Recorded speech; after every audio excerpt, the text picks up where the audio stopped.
Pleasant good morning, brethren, and a wonderful feast of trumpets to all. Brethren, between 1950 and 1972, Lev Yashin and Gordon Banks were rated as two of the world's greatest. They were placed between two posts, and their duty was to prevent a spherical ball with a diameter of 22 centimeters and a circumference of about 68 centimeters, weighing 14 to 16 ounces, from getting into a net through a rectangular area 24 feet wide and 8 feet high. They would dive low and leap high at all angles to prevent an opposing team from scoring by preventing the ball from getting into the net. Their aim was to help secure victory for their team. That task was and still is a very demanding one. When one of their defending players erred, it was their duty to try and make up for his error. When a foul was committed and a penalty was awarded, the team's predicament rested on their single-handed effort to prevent a goal from being scored. They were referred to as the goalkeeper. To a great extent, the fate of their team depended on them. Let's look at another example of a similar post. We know the story in Acts 16. Paul and Silas were in prison. We know that the keeper of the prison was about to kill himself, fearing that the two had escaped.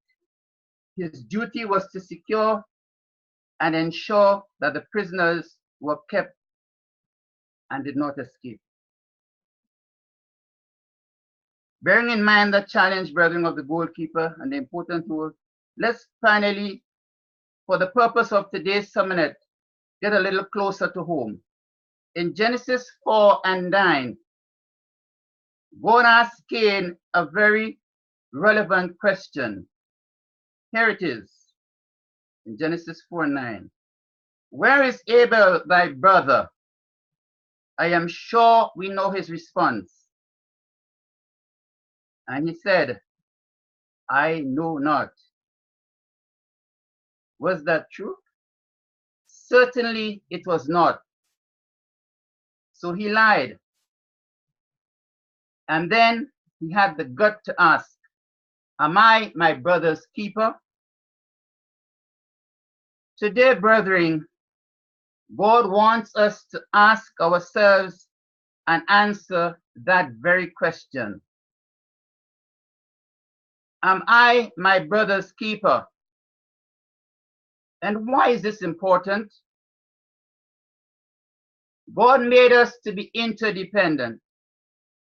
He made man, or created man, and then woman as a helpmate. And he endowed them, or he endowed us, the human race, with the capacity and the potential to expand his family. What an honor, brethren. So who or what is a keeper? Because we had a goalkeeper and we had a keeper of an end. And then we had a question being asked, am I my brother's keeper? According to dictionary.com, this is put into perspective very simply.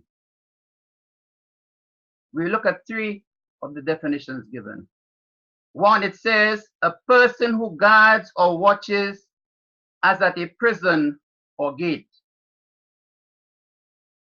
Second definition, a person who assumes responsibility for another's behavior.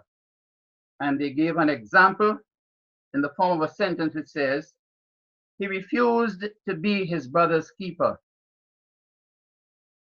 A person is the third meaning, who conforms to or abides by a requirement a keeper of his word. And I may add for our purpose here, God says, brethren, if you love me, keep my commandments. And we will talk a little more about that later on, that emphatic word, keep. Brethren, let's look at a couple relevant commands based on the definition and the requirement of God's command that answers the question, am I my brother's keeper? In Galatians 6 and verse 1, Galatians 6 and verse 1, brethren, if a man is overtaken in a fault, ye which are spiritual, restore such an one in the spirit of meekness, considering thyself, lest thou also be tempted. Bear ye one another's burden, and so fulfill the law of Christ. Brethren, is God here requiring us to extend a helping hand, to be there for a brother in need? This is not because we are spiritual beings. We are not just yet. However, as for those who have been called and chosen of God, his people, the household of faith, the chosen one, to whom he imparted his Holy Spirit upon baptism and the laying of hands, he requires, brethren, a great deal. God clearly states that we are duty bound with the right attitude to avail each brother of our help. He emphasizes the fact that it is also for the purpose of counteracting our vulnerability, our frailty, because elsewhere he says, let him that thinketh he stand take heed lest he fall. And verse 2, brethren, says the law of Christ. In brief, God sums up his law, and we ask the question in this way: do we love God above all and our neighbor as ourselves? Because this is a summary of God's law. Here is a bit of lyric that had me spellbound, pondering and pensive recently, and it gave me an abundance of food for thought. Just listening for a minute, brethren.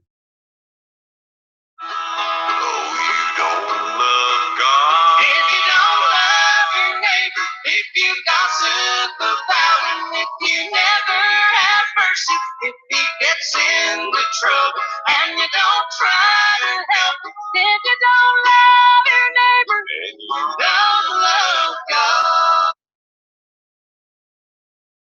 What thoughts to ponder, brethren? And this has been on my mind from the time I first heard it up to this time. Asking myself that basic question: am I my brother's keeper? Brethren, let's look at another reason. Here is another call to the task of being a brother's keeper. In the book of Galatians 6 and verses 9 to 10,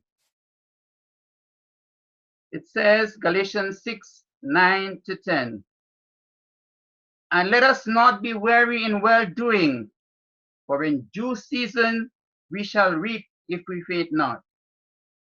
As we have therefore opportunity, let us do good unto all men, especially unto them who are of the household of faith.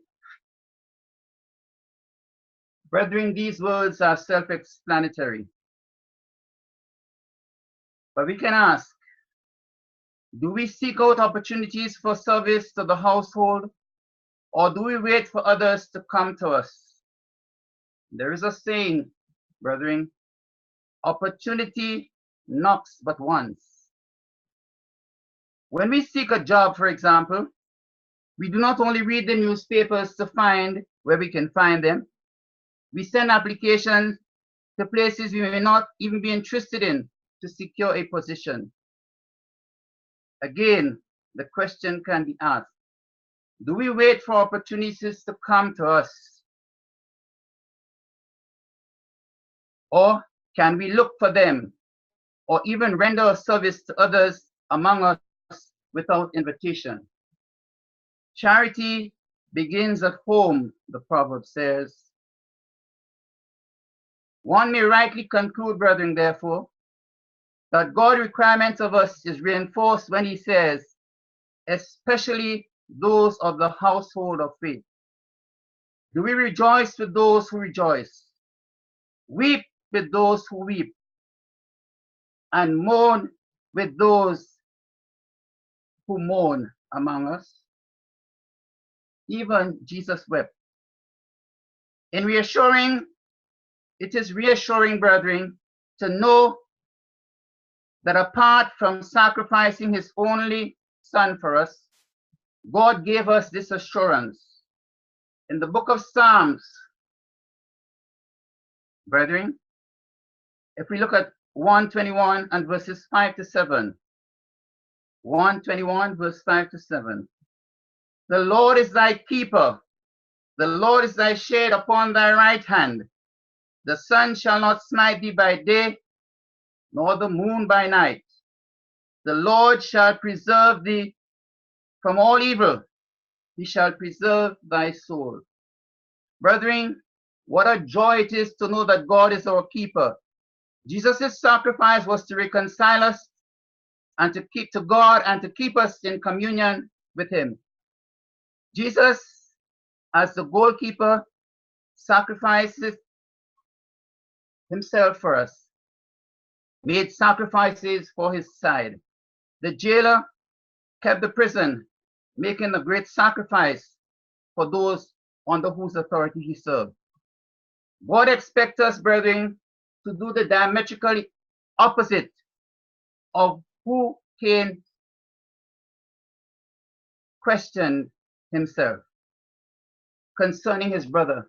We are to do the exact opposite. Our God has given us to keep our brother in line, all these commands that we looked at, brethren. A spin-off is that we would be helping to take stock of ourselves also.